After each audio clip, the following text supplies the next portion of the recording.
Hi,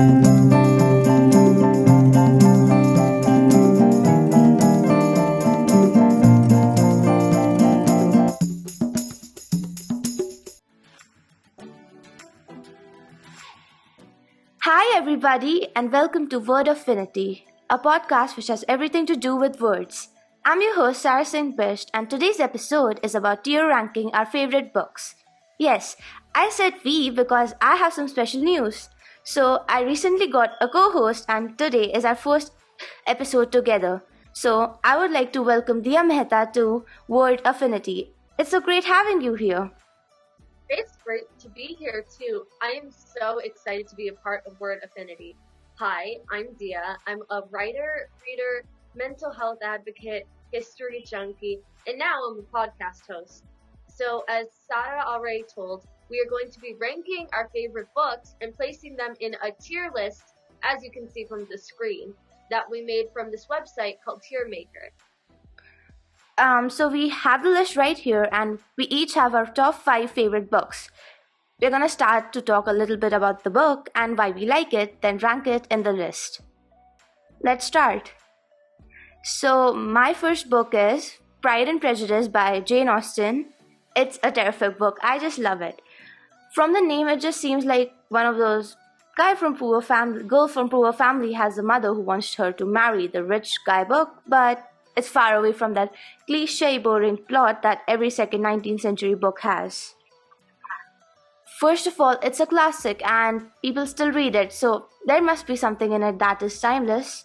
Second, the main character, Elizabeth Bennet, is an amazing, marvelous, brilliant person. She is clever, brave, intelligent, surprisingly progressive for her time, and just like a normal human being. Jane Austen didn't portray her as a perfect, gentle lady, but like a person who makes mistakes and has problems. And that is why she is one of the most memorable characters I've ever read about. Also, Austen's delineation of middle class life then is outstanding, and every person of the Bennet family has weight in their personalities, even when they're doing things that are stupid or worthless, and I find that type of expressive writing really great. If you want to know more about Pride and Prejudice, I have done a review on the book in one of my earliest episodes, so you can check that out. I have linked it down in the description below. So, yeah. So where would you put Pride and Prejudice? I forgot to mention this, we have a literary masterpiece, really something to go down in history, an icon, just something that we absolutely love. Then we have like more of a reading slump, like it's definitely really good. You won't be able to put it down. And then in the green, the last category, it's like it's not like the best thing we've ever seen, but it's definitely worth the read. I guess I'll put it in the second tier. She's an icon because I have a lot of books that I can put in literary masterpiece, so Yeah, me too. Okay, for my book, very different from Pride and Prejudice, is The Selection. So this is one of my favorite dystopian fictions I have ever read. It is like a perfect mix of The Bachelor and The Hunger Games. So basically, The Selection takes place in a futuristic society where everyone is sorted into castes that are numbers from 1 to 8. And these numbers decide what career you're going to get into. So like, for example, a 5 is considered an artist, a 1 is considered a royal, and 8 is considered like homeless or a drug addict. And the two main characters in the story are Maxon, who is a prince, and America, who is a girl who is a 5. And Maxon decides to hold a selection to find a wife. This selection consists of 12 girls chosen at random, and they all must compete for Maxon's love. I don't want to spoil too much of the book because it's absolutely amazing and I think everyone should read it. But it's the perfect romance book for people who love like grand gestures of love and like morally great characters. There are also 4 books and a couple of novellas, which are told from different perspectives of different characters. This is one of my all-time favorite books, and I'm so excited when they make a TV show based on these books. this actually sounds really cool. I should read this, actually. You definitely should. as I said before, they're also going to make a Netflix show about that, so I'm very excited. I think I would put it in, I think I'm in love, because it's a really great book, but it's definitely not groundbreaking or like life-shattering. So my next book is definitely life-shattering for me. I don't know about others, but it's really good. So it's The Count of Monte Cristo by Alexandre Dumas. I don't know how to pronounce that, but it's something like that. And it's my all-time favorite novel. Because why? Because it has everything. So what do you need more than a book? Anything, you don't need anything more than a book that has an imprisonment, forgery, Bonapartists, smart abbeys, imprisoned for predicting the future, ignorant sailors turned into intellectual clowns, faking one's death, hidden treasure, mass poisoning, mass murder, Roman bandits, a myriad of pseudonyms ranging from Sinbad the Sailor to Monte Cristo, decoy father and son, runaway wives, runaway sons, runaway husbands, runaway daughters, runaway grandfathers, tailors getting precious diamonds, Arabic slaves, a guide to save gardeners from dormice who are eating their peaches, and infanticide. But don't worry, no kid was buried alive. Well, the kid was buried, but it didn't die. Does that make sense? I don't know.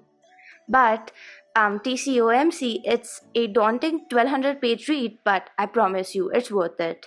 It's the whole package. So the book starts as a thriller, becomes a high end revenge soap opera in the middle, and finishes off as a murder tale. I also did an episode on Dante's Revenge, so if you haven't read the book and want to hear my views on it, go check that out. The link's in the description. Now, for this book, I don't have any choice other than to rank it in the top tier because it's a soap opera and a murder mystery. There's no other possibility. That just sounds really amazing. I was having a hard time keeping up with all the different components, and I was like, oh my gosh, will it ever end? It's I'm huge. Going to read that. So my book is Eleanor Park, and it's an amazing romance, except unlike The Selection, it is contemporary fiction. So this book was a complete surprise. I had to read the book for English class, and I was not extremely excited. However, the cover looked plain, and it just seemed really underwhelming at first. The characters felt underdeveloped. However, by the end of the book, I was sobbing, and I finished all 500 pages in one day. The story is about two teenagers in Nebraska who are considered outcasts. They are completely polar opposites. Eleanor is this chubby girl with bright red hair, and she's very fiery, and Park is a shy Korean boy. But they end up sitting beside each other on the bus and bonding over cool music and comic books. I truly did not expect this book to be one of the best written pieces of modern literature I have ever read. We all have that one book that's like our comfort read, and you just come back to it every single time. You're happy, you're sad, you just want to feel something. And this is definitely my book. I have read it over 5 times, and each time I only end up liking it more. So I would say I would put it in She's an Icon. This looks like a great book, so I guess I'll also read it because it looks really comforting. So, because my comfort books they are not comfort reads at all, but for me. So the next books that I want to tell you about, those are my comfort reads. Harry Potter by J.K. Rowling, but I guess they're not comfort reads for everybody because it's not even comforting to read them. But I don't even have to tell you why these books are great because I feel I've talked a lot about Harry Potter on this podcast, so I don't need to tell. But just 3 things that made this one of the greatest series ever written is a black-haired bespectacled boy stalked by a noseless guy, a red-haired chess prodigy, and a bushy-haired walking encyclopedia. Amazing books. I guess I'll put them in. I think I'm in love because I think they'll go in the middle because I guess I'll put them in She's an Icon. Yeah, I definitely think they're an icon. I think this is like the book that got everybody into reading. Yeah. It's your first love. It's what helps you fall in love with literature. And even though a lot of people think it's silly, it's just absolutely amazing. I don't know why we put The Cursed Child as the picture, because it definitely is not on the same level, but that's a great. Yeah. So now my next book is ACOTAR. Now ACOTAR is definitely more mature. It's become incredibly popular on Book Talk.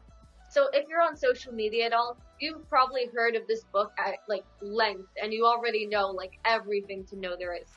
But if you've never heard of this amazing series, it's about 3 human sisters, and they're brought into the fairyland of Prythian for murdering a fairy.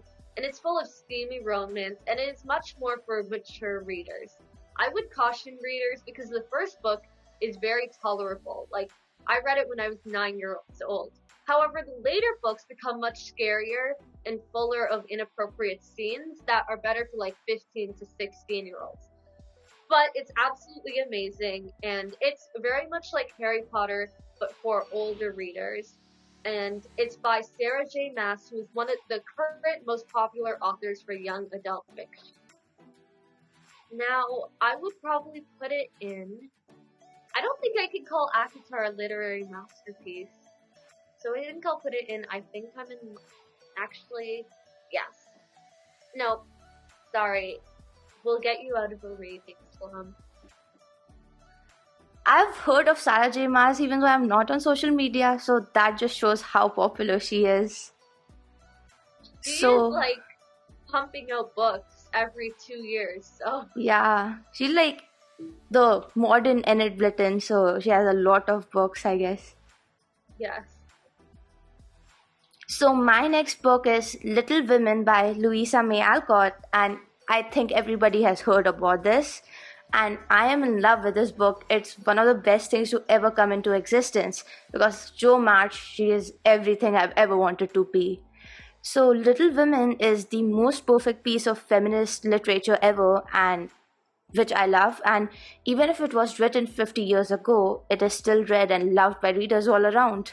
It's a chaos of strong, tumultuous personalities captured in a memoir of 4 sisters who couldn't have been more different than each other, but completing each other's strengths and weaknesses and empowering all around them. So I always, whenever I read them, I feel as if Meg, Jo, Beth, and Amy are north, south, east, west, because they are the 4 cardinal points. They're different from each other, but they can't work without the other 3, and they don't make sense without the other 3. And in the books, then there's Marmee, who adds a motherly atmosphere, and Laurie, he's fun, so that's important in a book. Mr. March adds resilience, and Mr. Lawrence, he adds quiet bravado and mettle. So the book mainly revolves around the sisters, but it's a masterpiece, and I have to rank it at the top because I can't choose between The Count of Monte Cristo and this. That is an amazing book. Very different from Little Women. The Lunar Chronicles is a riveting fantasy story that will keep you wanting more. Each book in the series puts a little twist on a classic fairy tale, such as Cinderella, Rapunzel, Little Red Riding Hood, but with more violence and adventure. It's set in a futuristic world that is inhabited by various species and creatures. So, in the book, it starts off with a massive plague that is going around wiping out all of the species almost immediately. The story is centered around Cinder, who is a cyborg that is kind of like Cinderella, and she lives with her stepmother and stepsisters. After Cinder's stepsister comes into contact with the illness, Cinder is forced to volunteer for testing for the cure. This is by far one of my favorite sci-fi books. I'm not really into sci-fi, but I was just mind blown by the writing and the characters. It was awesome. However, the story becomes a little hard to follow as it progresses because the author keeps adding in a lot of new characters, and there are just so many subplots between the characters. So I would have to rank it in a lower tier because it is not at the same level as some of the other books, which I consider to be literal masterpieces like Little Women, Harry Potter. So like I don't like sci-fi a lot, but this really sounds interesting. I would read this. I guess I'll put this in my reading list. It's really good. And basically like in it's like a Russian novel because people keep adding weird characters with weird names and then you can't follow it, but it looks cool. I like chronicles. And like I like books that have a lot of books in the series, so you can just keep reading on and you are in the world. The chaos is what makes it beautiful. That's what Yeah. makes it amazing. So my next book, it's really different. It's like the polar opposite of the Lunar Chronicles. It's That is influence. Yeah. It's influence the psychology of persuasion, which is like a book which has parts, like you have sub parts and then you have parts, so it's really amazing. But it's one of the best self-help books and non-fiction books that I've ever read. So I've always been interested in the psychology of how professionals trick you into being compliant and consumer behavior, and this is a classic on that. And it was recommended by my dad, but I thought it would be boring, but it isn't boring at all. It's written in conversational way, so you feel as if the author is having a conversation with you. And it also has these amazing examples of real life people who got tricked into buying goods, or got who tricked others to buy their stuff. And there are times when the author was also tricked into buying unwanted things, so it's really cool. If you want to be safe from persuasion psychology or become a great marketer, I would recommend this bestseller because it's considered a classic on marketing gimmicks and consumer behavior. It's a terrific book. I've read it a lot of times, but I wouldn't rank it super high, because not because it isn't great, but because the others are a little too amazing to be any lower. I guess I'll put it in definitely worth a read, because I don't find it as good as The Count of Monte Cristo, but it's still a good book. I'll put it in definitely worth a read. So my final book is Stargirl by Jerry Spinelli. Now this is not a well-known book at all, but it's my all-time favorite. And it's funny because it's nothing revolutionary. The characters are completely average, but it's the way it was written and the feeling that they're just also normal, and that's what makes it beautiful.